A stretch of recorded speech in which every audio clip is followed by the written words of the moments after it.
माननीय सर्वोच्च न्यायालय की तरफ से ये आदेश था कि अब्बास अंसारी को अपने पिता के आज 10वें के फातिहे में सम्मिलित होने के लिए उसका व्यवस्था किया जाए। उस क्रम में आए थे और फातिहा हुआ। अब मज़ार पर आए, फूल की चादर चढ़ाए, मिट्टी डाले और रुखसत हो गए गाज़ीपुर जेल के लिए। फिर कल ईद का त्यौहार है तो किसी को बताना नहीं है, सारे हिंदुस्तान में है, एक ही दिन है, हो रहा है, कोई कन्फ्यूज़न भी नहीं है। अब ऐसे परिवार में जहाँ ईद एक खुशी का त्यौहार है, वो उस रूप में तो नहीं मनाया जा सकता, तो ऐसे मौके पर जो रिश्ते नाते और पास पड़ोस या जो जिसके हमदर्द वो लोग इस त्यौहार के मौके पर आकर के उस परिवार को उसका गम बांटने के लिए उनका दरवाज़ा करते हैं, पुरसा देते हैं। तो इसके लिए भी हमने कल ही निवेदन कर लिया था। क्षेत्राधिकारी मोहम्मदाबाद साहब जब आए थे पुलिस अधीक्षक महोदय के एक पत्र को लेके, तो हमने उनको बता दिया था कि 11 तारीख को नमाज जो होगी ईद की, तो वो तो चूँकि वो कारागार में हैं, उचित होगा कि वहीं पे उनको नमाज पढ़ा दी जाए, क्योंकि यहाँ ला के फिर ईदगाह में नमाज पढ़ाना व्यवधान बहुत होगा, हम लोग भी कंट्रोल नहीं कर पाएंगे। तो वहाँ नमाज पढ़ा लीजिए। नमाज पढ़ने के बाद फिर जब आप उचित समझिएगा लेके परिवार में आइएगा।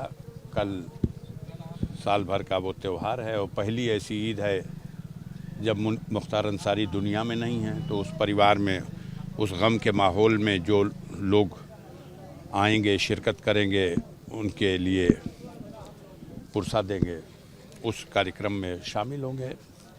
तो कल तो कोई रोज़ा है नहीं कि शाम तक मगरिब के बाद ही रोज़ा खोलेगा आदमी और तब आके फातिहा पढ़ेगा, ऐसी तो कुछ नहीं रहेगी।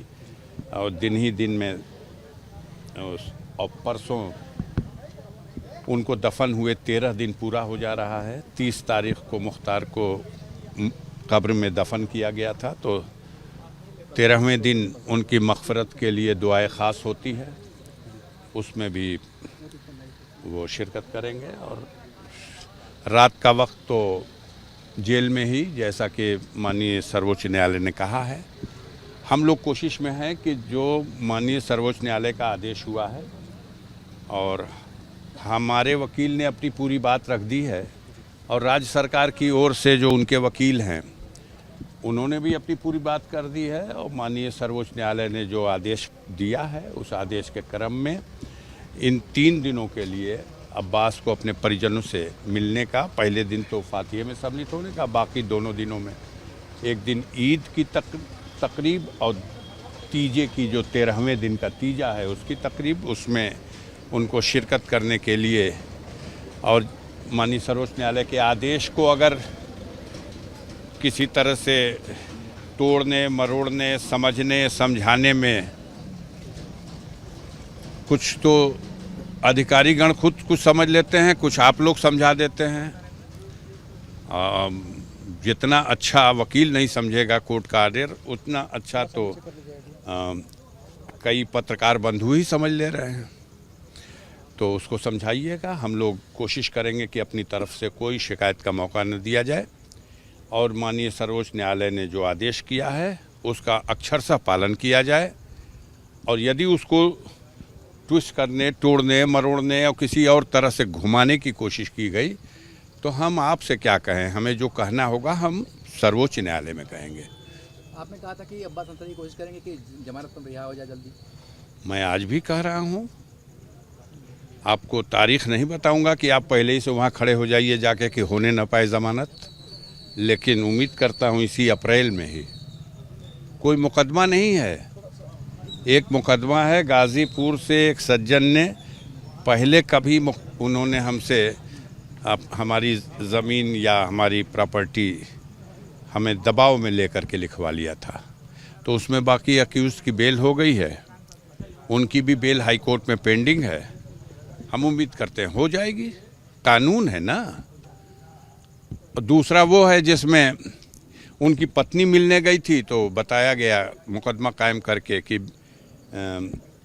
मुलाकात के लिए जो प्रक्रिया परमिशन की होती है वो पूरी नहीं हुई थी, इसलिए उनको भी बंद कर दिया। उस केस में इनको भी, उसमें भी सारे लोगों की बेल हो चुकी है, चाहे जेल अधिकारी रहे हों, चाहे उनकी पत्नी या उनका ड्राइवर या जो अकेली इनकी बची है, वो भी जिस दिन कोर्ट में नंबर पे आ जाएगी वो भी बेल होगी। अब एक केस बचता है सिर्फ, और वो है ईडी का।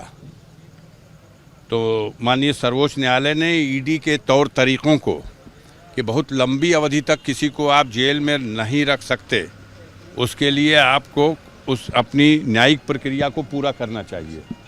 आपको पता ही होगा, आप लोग तो बड़े वरिष्ठ पत्रकार हैं, ईडी के जो मामलात हैं जो मनी लॉन्ड्रिंग के होते हैं वो किसी के लिए सर्वाधिक सज़ा 7 साल की होती है और 1.5 साल से तो वो जेल में है। उनके ऊपर मनी लॉन्ड्रिंग का कितने का केस आप अनुमान बताइए?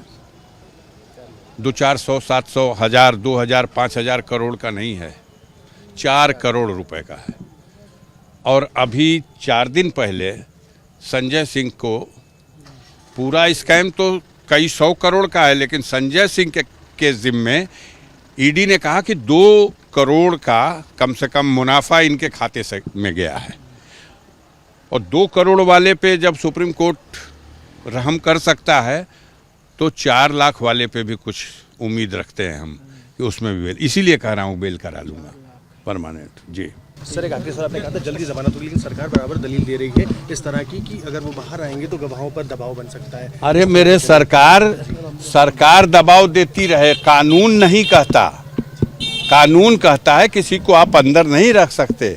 आप जिन मामलों में चार्जशीट दे दिए हैं तब तो बिल्कुल नहीं रख सकते, ट्रायल फेस करेंगे, ट्रायल फेस करेंगे। जो लोग कानून से भागे रहे 20-20, 25-25 साल, वो लोग सरकार की गोदी में बैठ के लोरियां सुन रहे हैं, उनकी खोज खबर नहीं लिया। तो बहरहाल अपने पिता की मज़ार पर अब्बास साहब आए, घर पे जो 10वें के फातिहे का आयोजन था उसमें शामिल होकर के उन्होंने भी कलाम पाक वगैरह का पाठ किया, नमाज पढ़ी और अब मगरिब बाद रोज़ा खोल के आने के बाद यहाँ पे फातिहा भी पढ़ा, चादर भी चढ़ा दी। हम दुआ करते हैं कि उनको सुकून मिले, मरहूम की रूह को भी सुकून मिले और उनके बड़ी औलाद की हैसियत से अब्बास साहब हैं। आप लोगों के लिए घाटे का सौदा हो गया। मुख्तार अंसारी आज या कल, अब बाकी में जाकर के तो इतिहास और तारीख़ का हिस्सा बन गए, आपकी ख़बरों का हिस्सा कम रह जाएंगे। कुछ दिन चलाते रहिए। एक अंतिम क्वेश्चन